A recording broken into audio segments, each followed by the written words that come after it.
Good morning, Cardies. RJ back with another video. It's an off day for me, as you can tell by the Phillies pillow. When the Phillies pillow is running, it's a Sunday recap or a side video that I don't normally do. When you see the baseball field out there and running, you know it's a normal, everyday old video for me. I'm doing a VR response today. Saw a couple people reaching out and showing some hobby love to a channel called Huck's Sports Cards that has amassed 200 subscribers now, and they're doing a little VR to celebrate.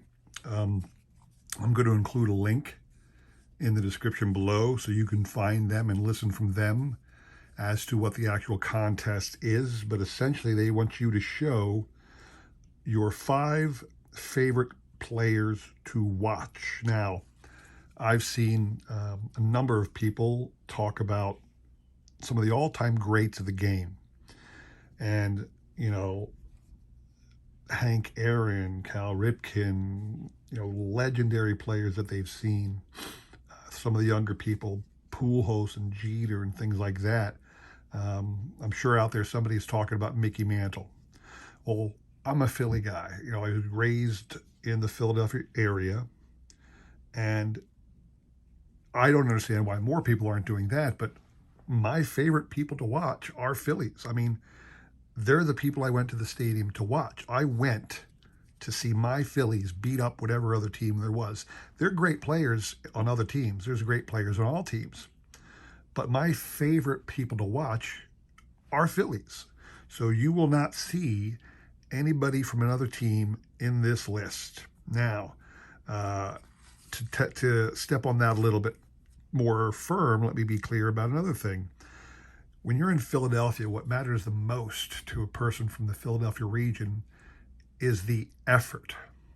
The results are important, but, we like a person who shows up day in and day out and gives up their body for the team, gives up everything for the team. One of the reasons we love the 93 team so much is because there were a bunch of gamers there who didn't mind getting dirty. There were no prima donnas on that team, The 80 team was, a great team too, but they were like on again, off again.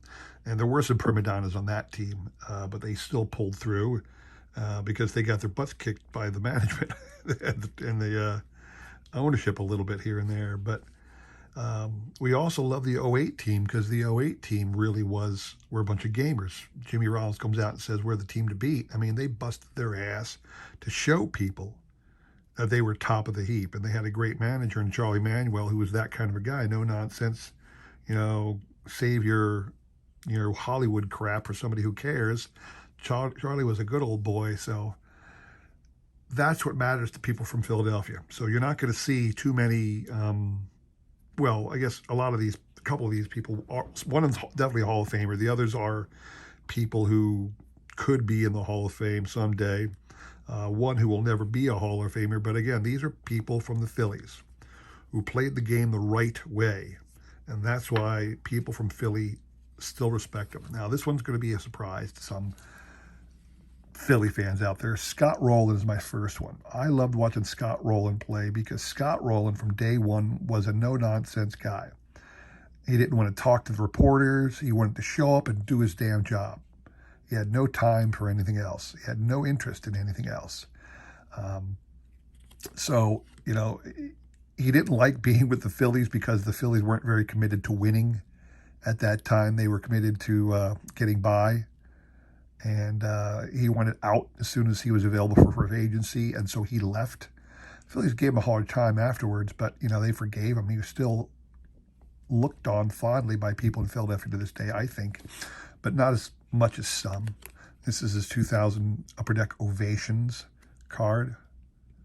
So Scott Rowland is my first player that I loved watching. He just came to work every day and did nothing but work. Second favorite player, I should say Rollins number 5. Number 4, Chase Utley. Chase Utley was the definition of come to work and do your job kind of a guy. If you ever saw him hit a home run, he never stood there and watched it. He took off running the second he hit the ball. He was always running. He's known very much for one slide that broke that one player's on the Dodgers' leg. Why? Or maybe he was with the Dodgers and he broke a Mets player's leg, whatever it was. Well, that was what you do. You went in hard at second base to break up the double play, and he did that, and the guy broke his leg, and everybody blamed Chase Utley, but that's the way you play the game. Chase Utley played hard. He'll always be remembered for that pitch or that play in the final game of the World Series in 08 Game 5 where he faked the throw to first and got the guy going home.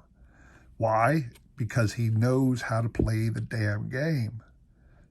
Chase Utley is forever a Philly and one of the best ever at his position. He's probably the best second, well, for length of time, he's the best second baseman they ever had. They had Napoleon Lajoie at one time, so overall, he might have been a better fit second baseman, but for the Phillies, there was none better than Chase Utley at second. My number 3 guy, Darren Dalton. Of all the players on the 1993 team, watching Darren Dalton play was the best because he was the leader of that team. You know, people talk about Dykstra was the MVP, should have been the MVP that year. And I don't care what you think about Barry Bonds. It was a joke to vote Barry Bonds the MVP award. That's why the Hank Aaron Award exists, for offensive prowess. Dykstra was the MVP of that freaking league that year. We wouldn't have made it to the World Series without him. He should have been the MVP. But Dalton was the leader of that team. He was the one who held them together, demanded the best of them, and everybody on that team respected him. You know, he was with the team. He actually was, his first year was 1983. Flip this around. He played 2 games in 83. He was down in the minors the entire 84 season, back up for a couple cups of coffee at 85, 6. It took him forever to break the starting lineup as a regular. That didn't happen until 89. And then once he was there, you know, he was the Phillies' go-to catcher and rock behind the plate for many years. And people in Philadelphia just idolize this man to this day. He's a definition of a come to work kind of guy. Do your business. Don't be flashy and crappy off the field. You know, nothing matters when you're in that ballpark except winning the game. And Dalton was that kind of guy. So I'm going to put Dutch right there. Number 2 of all time that I love to watch play, Jimmy Rollins. Jimmy Rollins, such a smart guy, baseball-wise. I think he'd be a great manager. I think he's leaning more towards the broadcasting thing. He is definitely a Hall of Famer. He might not make it because his stats are borderline, but when you take everything he did, he got the MVP. He was certainly the leader of the Phillies for a number of years. He actually went to the Dodgers and helped them do a good job of getting better. Him and Utley were together on the Dodgers for a brief period of time. Even Carlos Ruiz made it over to the Dodgers eventually. But Jimmy Rollins, without a doubt, is the best shortstop the Phillies have ever had. He's actually the franchise leader in hits now, surpassed Mike Schmidt in the past. But, you know, Jimmy Rollins is without a doubt the greatest shortstop the Phillies ever had and the second best player I've ever watched and had fun watching. And, of course, my number 1 is Mr. Schmidt. Mike Schmidt is without a doubt, Mike Schmidt is my favorite player to have ever watched. People talked about Mike Schmidt as though he was not a gamer, that he didn't try hard. It's kind of like Joe DiMaggio in that regard. Not that he didn't try hard, but Joe DiMaggio put in the effort he needed to get things done. He didn't overexert himself because he didn't need to. Mike just wasn't an emotional guy. He busted his ass to be better. He just wasn't very emotional, and people in Philly like to see that emotion. They like to see your passion. And, you know, Mike just wasn't an emotional kind of a guy. He's very laid back, matter-of-fact guy. You know, if he struck out, oh, well, I'll do better next time. But it hurt, killed him inside not to be able to put out for the team. He's obviously the greatest third baseman of all time when you consider all-around skill. You want to talk about Brooks Robinson in defense? Sure. You want to talk about Wade Boggs for batting average? Okay. You want to talk about A-Rod maybe for slugging or something like that, or Chipper Jones maybe for batting? Fine. But you take everything that required to be a third baseman, and Mike Schmidt is the greatest third baseman that ever played this here game, people. So Mike Schmidt is my greatest player I ever saw play, my favorite player to watch. So there you have it. Those are my 5 for Huck's sports cards.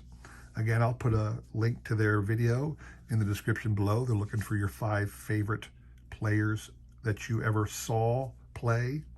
And again, in my opinion, that should be your favorite, your hometown team, because that's why you go to the ballpark, is to watch your hometown team play and win.